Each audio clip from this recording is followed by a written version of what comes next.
Hey, yeah, oh, oh, oh, yeah.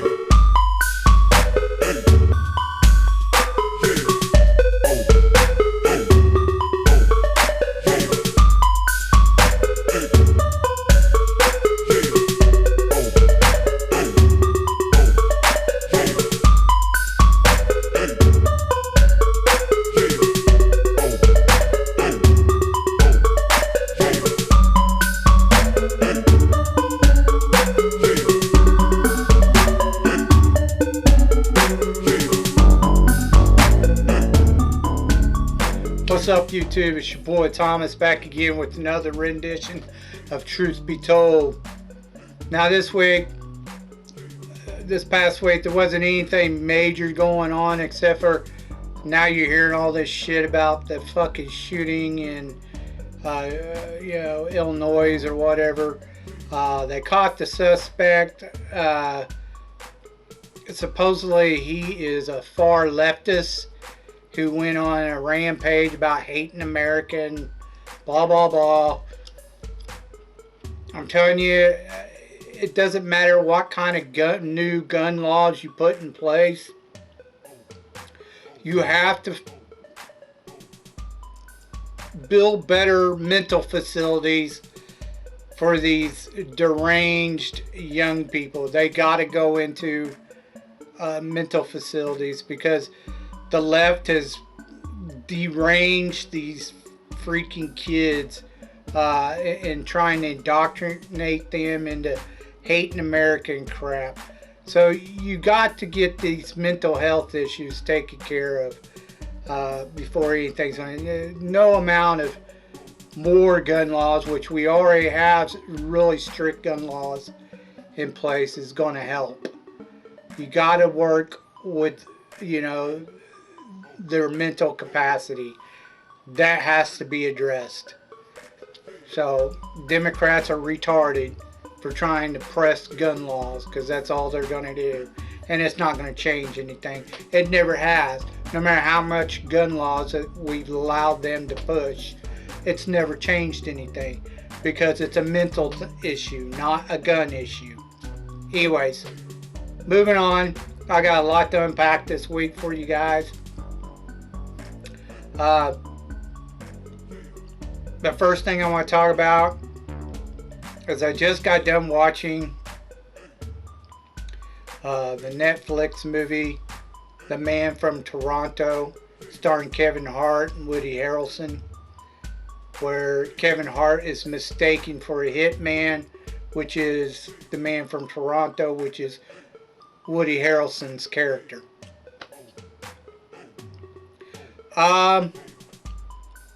It wasn't bad. It was all right. It was quite hilarious in several scenes.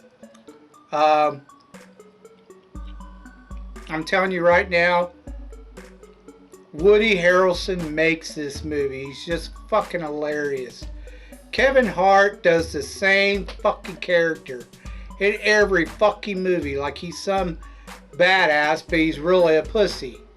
He does it every time, and then he's always, if he's with a woman in a movie, he's always a simp. Like, he just bows down, does whatever the fuck they want. He's pussy whipped every time. He literally plays the same character, always, all the time, and it's super annoying because it's not funny. But that's my take on Kevin Hart. I do not find the man funny. I think he's an idiot. But Woody Harrelson, awesome. Did an excellent job. He's fucking hilarious. He made the movie, dude. I'm telling you right now. It is a funny movie. There are scenes in it where it was cracking me up. Especially the whole scene where he's giving Kevin Hart pointers. Because he's telling him you have to pretend to be me when he goes to this meeting, and he's like got to interrogate like 4 guys, and he's talking to him through an earpiece, It's fucking hilarious. That scene is just, I about died laughing because of what Woody Harrelson was telling him to do. Anyways, great movie. I highly recommend it if you're just looking for something to kill time and something that's actually really funny. Check it out. 2 thumbs up. Man from Toronto. Alright, moving on. Before I get into the television shows, just letting you now know that there might be some spoiler alerts going on. So if you don't want to hear certain stuff because you haven't watched it yet, you might not want to watch this part of the video. Alright, so let's get on with the first one. The first one I'm going to talk about is Stranger Things. They finally put up the last 2 episodes.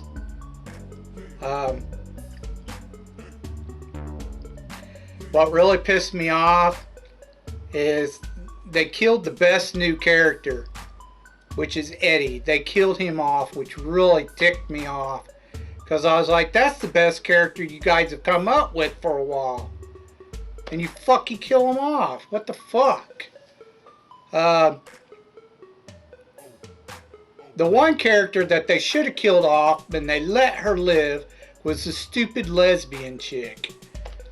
I mean, seriously, it was just, it's not because she's gay, it's because fucking she's super fucking annoying. Now, I know she's supposed to be the comical, annoying person, but she's not. She's not funny at all. She contributes nothing to the show whatsoever. She's literally there because the brothers are trying to virtual signal to the fucking alphabet community. That's the only reason why she's on the show. She has no place in the story whatsoever. And it's fucking dumb. I about cringed through the whole peanut butter scene where they're making peanut butter sandwiches. I was just, fuck, man, nobody wants to see that shit. Move the fuck on, get on with the story. So dumb. Anyways, other than that, the show's great. I love the show. I just can't stand that character. That's the only one I do not want on the show.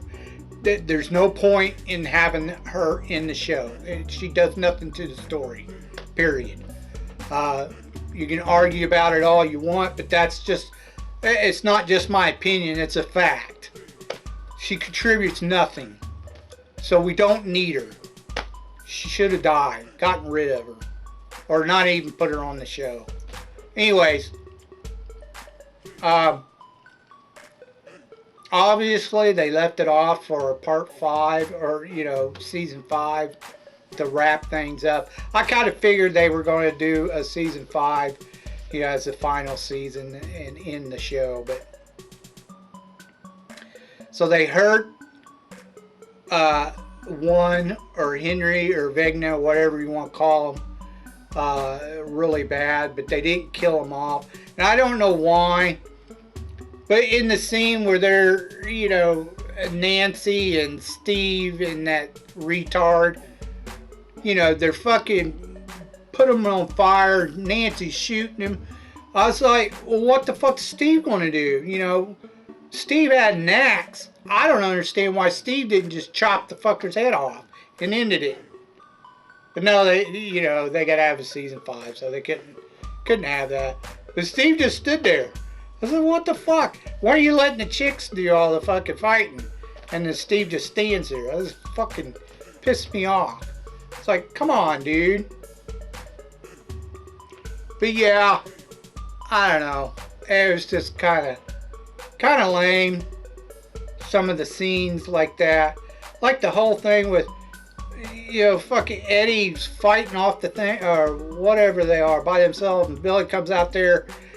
He could have gotten to him, but no, they had to make it to where he, fucks up his leg and couldn't run to him and help him out. I was like, get the fuck out of here. So dumb.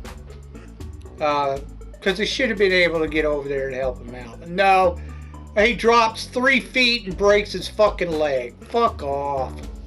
Doobie Brother, or whatever the fuck they're called. So dumb. But other than that, the story's really great. I love the story. But I'm getting a vibe here where they're trying to put Steve and Nancy back together. And God, I hope they don't. Because it's not right. It don't feel right. Plus the fact that I don't know why they're making it like Nancy's like this super hot chick. Because she's not. The actress who plays her, she's alright looking, but she's really not that good looking. Same with Brown, Millie Brown, whatever. She's alright, but she's not really, you know, for a girl, she's not really that good looking.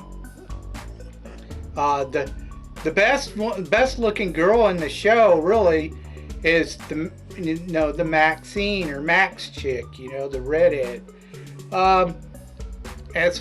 And of course Winona Ryder. Winona Ryder will always be a hot chick. Even if she is older, she's always been a hot chick. But anyways, go ahead and check it out. If you're a big fan of the show, 2 thumbs up. It's a great show. Definitely worth a watch. Alright, moving on. The next one I want to talk about is, of course, Star Trek Episode 9, A Strange New World. Go get you some strange. So, Episode 9 is another take on the Gorn. Of course, you have to have that security girl, little security girl in it. You know, everybody else scared to death. She's the one who wants to go kill them all. Here's the problem with this episode and the Gorn. It was like a cross between Jurassic Park, Predator, and Alien. I mean, the Gorn are these little lizard-like looking beings going around killing people. And I'm like, that's not the Gorn. Not from an original series or DS9 even. Come on, give me a fucking break. But they made the Gorn look like little fucking, you know, dinosaur looking motherfuckers. Well, I give a fuck. And when they see people, they see it through predator eyes, you know. Whoop, whoop, whoop, whoop, and fucking the infrared vision and shots. Fuck off. Fucking Kurtzman. And then they stole, if anyone or any of you have seen Gene Roddenberry's other show, the one with Kevin Sorbo in it, oh no, I forgot, off the top of my head, Andromeda. There's an alien race that if they spit on you, they fucking, you know, incubate you and they eat you from the inside out. It's literally a take from that. And they gave it to the Gorn. Now they can spit on you and they incubate you and they burst out your chest like Alien and fucking eat you inside out. And then they grow up really fast and rapidly like Alien. You know, it's fucking, that's what I'm saying. They mumbo jumbo a bunch of crap together. It's just fucking retarded how they did the Gorn. I hated the episode. It was dumb. A terrible episode. Star Trek just gets worse and worse. Alright, moving on. The last one I'm going to talk about, and I really wasn't going to talk about it until the end of the season. But I see some fucking idiots, YouTubers, who don't know what the episode's really about. Or particularly the last episode. The Orville's been pretty good so far. I didn't really care too much for the 4th one because you have this feminist bitch that he was in love with at one, or well, had a relationship with when he was as a krill in the 1st season. And they've kind of had an off and on feud relationship kind of thing. Anyways, they visit the crew again in the 4th episode, and you know, it was pretty obvious when they mentioned that they're running for this woman, or Tyler or whatever, and then the guy who's usually the chancellor over Krill, that they're running against each other. I was like, oh, I see how this is going. They're going to let the feminists take over and abuse the power, and that's exactly what happened. It was just predictable. And then they had this whole thing, and this was shot before all that abortion shit happened with the Supreme Court. You know, these episodes were shot long before that. But they had a thing about how abortion wasn't right. And I seen some YouTubers bitching about it, about the whole abortion thing. I was like, it was before all that shit went down with SCOTUS. Fuck off. And then they had an episode which was really retarded. It was the one episode I didn't care for so far. Was they had a Q-like being.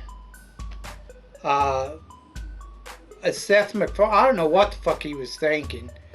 But literally they had a Q-like being.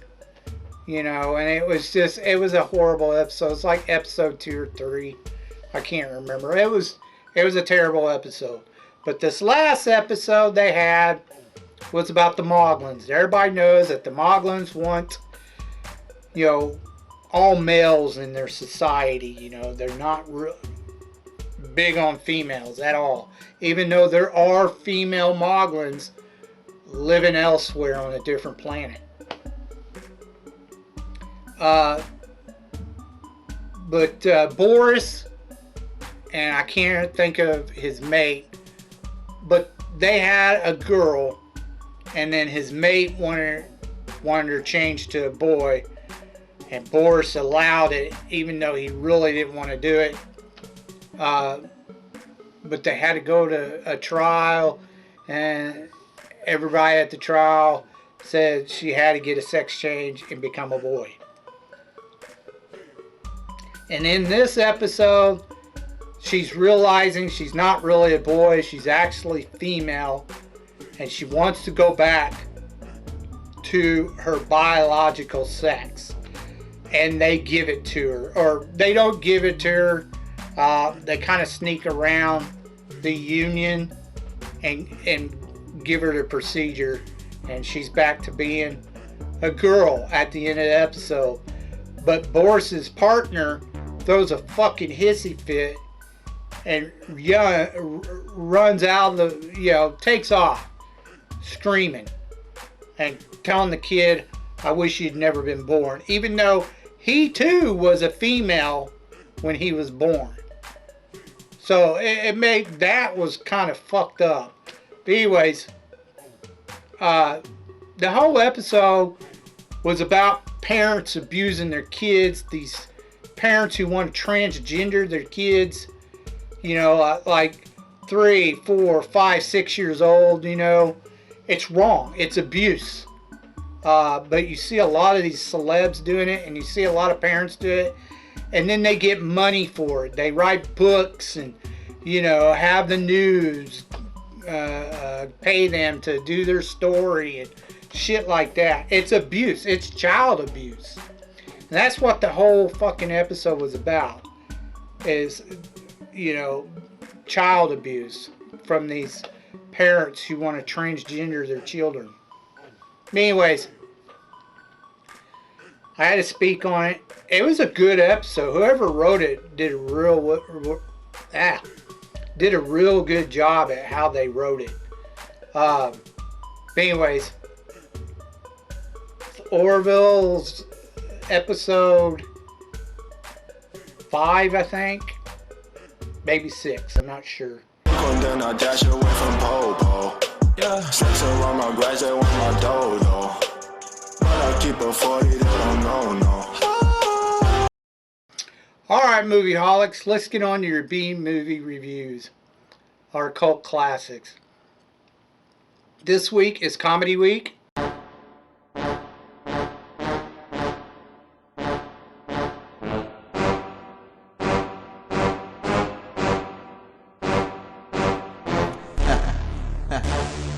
Big Louis on somebody.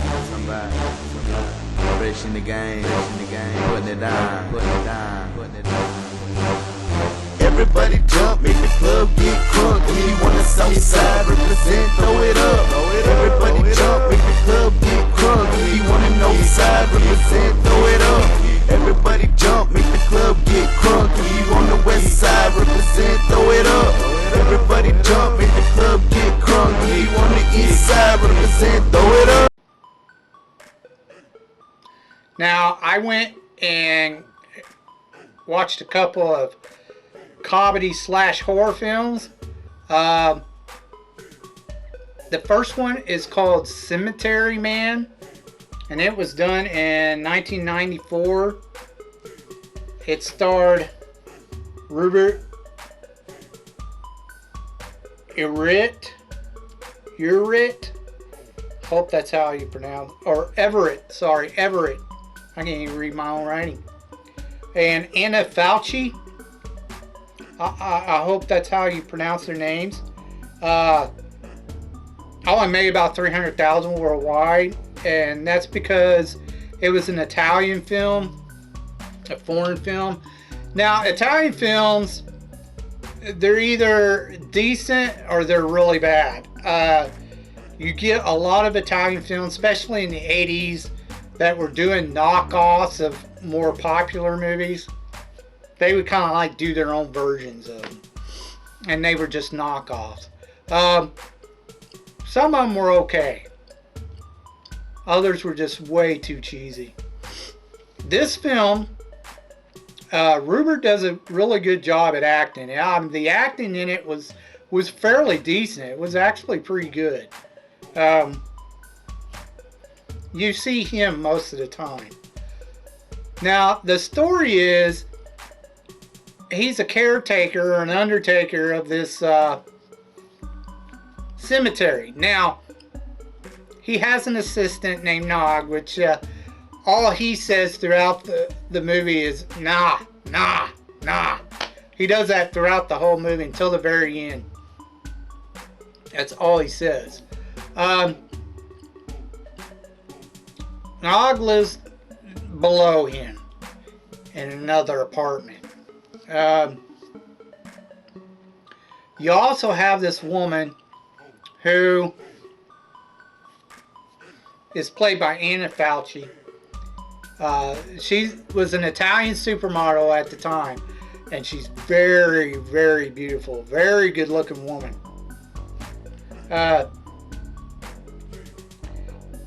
And there is some TNA in this, so that alone should make you watch it at least once. She's a very good looking woman. But anyways, the whole story is the dead keep rising every 7 days. Like, they'll bury him, and then 7 days later they'll rise. And then he has to kill them again. And he tells you the only way you can do it is, split their brain. Basically, shoot them in the head or split their brain with a sharp object. And then he has to rebury him. Now, the movie never explains why this is going on. He thinks that there's some type of pandemic, and he wonders if it's going on in other parts of the world. Now, he hints at this to a couple of people, but he never pushes it because he doesn't want everybody thinking he's nuts or he's crazy. He's got to keep the dead from getting out of the cemetery. That's his whole job. Now,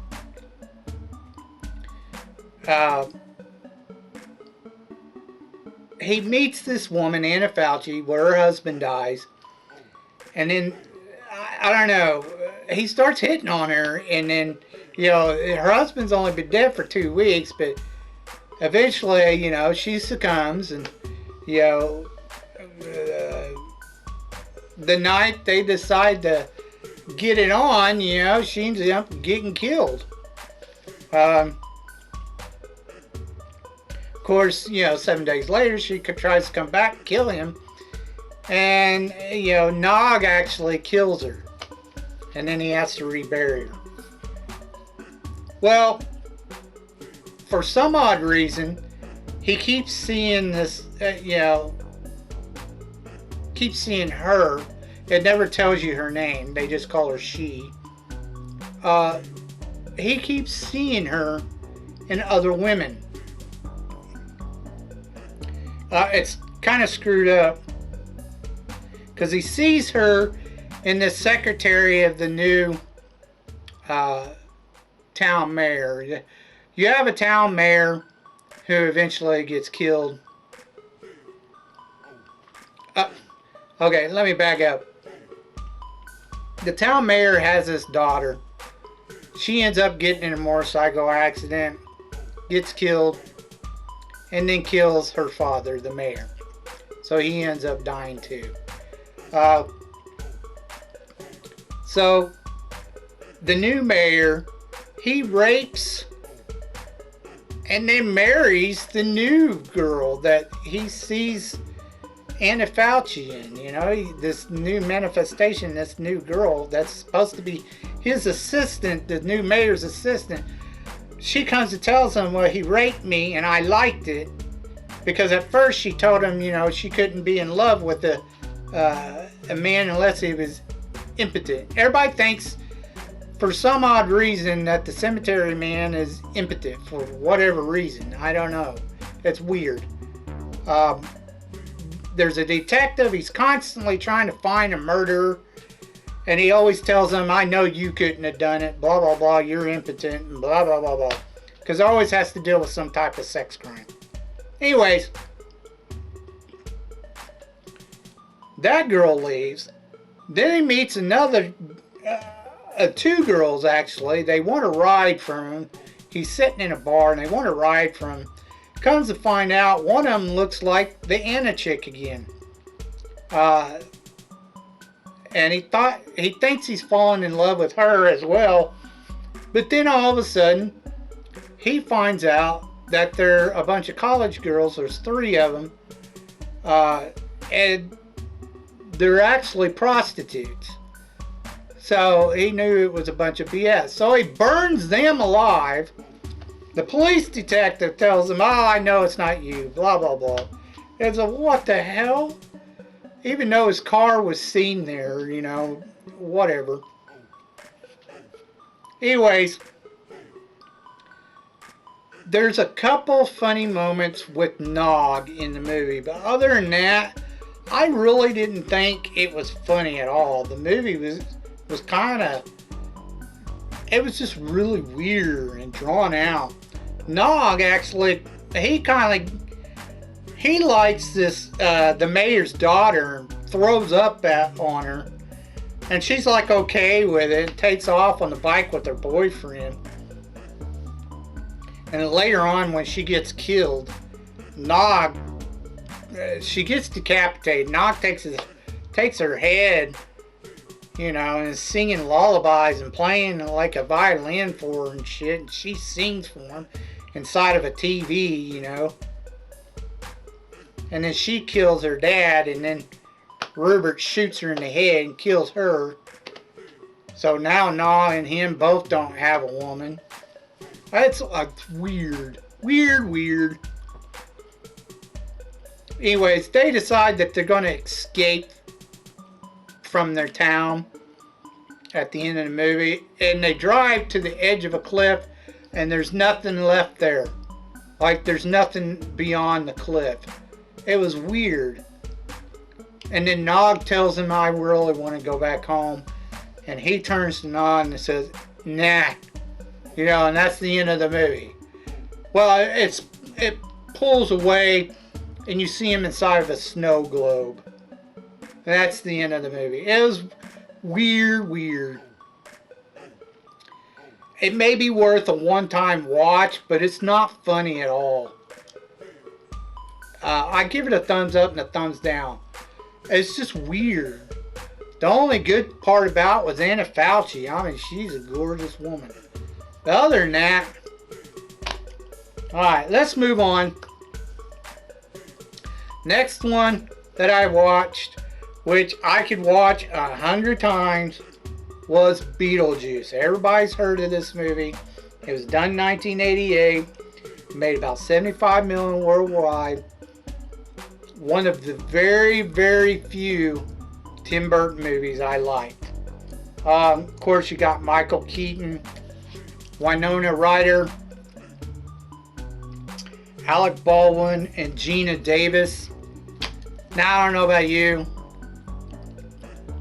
as guys go, maybe even some, gay women. But I could spend an eternity with Gina Davis looking like that. So, that was a good looking woman. Of course, Winona Ryder is always a beautiful woman too. And then whatever her name is that played the stepmother, this is the only time I thought she looked really good because she had that red hair and she looked really good in that black dress. But other than that, that's the only movie I actually thought she was pretty good looking in. But otherwise, moving on. Basically, Alec Baldwin, Gina Davis, they got this house in the country, a rural area, small little town. They've been there for a little while. They have a store in the town and yada yada yada. So they made a home of it. Well, they end up getting killed, drowning. A new family, Winona Ryder's family, comes moving in. The stepmother is just, she's very modern, very selfish, very, she's just a terrible person. The father wants the house to remain the same, but then he gets the idea of selling it later on because they find out about Gina Davis and Alec Baldwin being ghosts due to Winona Ryder, because Winona Ryder apparently is like this goth chick who can see the dead. And she tells them about the ghosts upstairs in the attic. Gina Davis and Alec Baldwin's character. They want them out of the house. Michael Keaton, who plays BeetleJuice, he gives them a hint on how to conjure him up so he can help them get rid of the family out of the house. But instead, he causes a bunch of trouble. They have like this caseworker on the other side, which is kind of bizarre. She's supposed to try to help them. And she warns them about BeetleJuice, but they don't listen. Well, they figure a way to get rid of him. And they thought they were done with him. But the parents, they want to show off the ghost to some of their friends because their friends are interested in the ghost. And they think they could sell things, a bunch of property with the ghost being there. So, kind of like an entertainment fun house kind of thing. So they could, I keep forgetting, starts with an O, like Orville or Orchid or some shit like that. The stepmother's best friend or whatever, he's, one of those type of people, into fashion and crap like that, just, they look down upon other people and that kind of shit, back in the 80s or whatever. But anyway,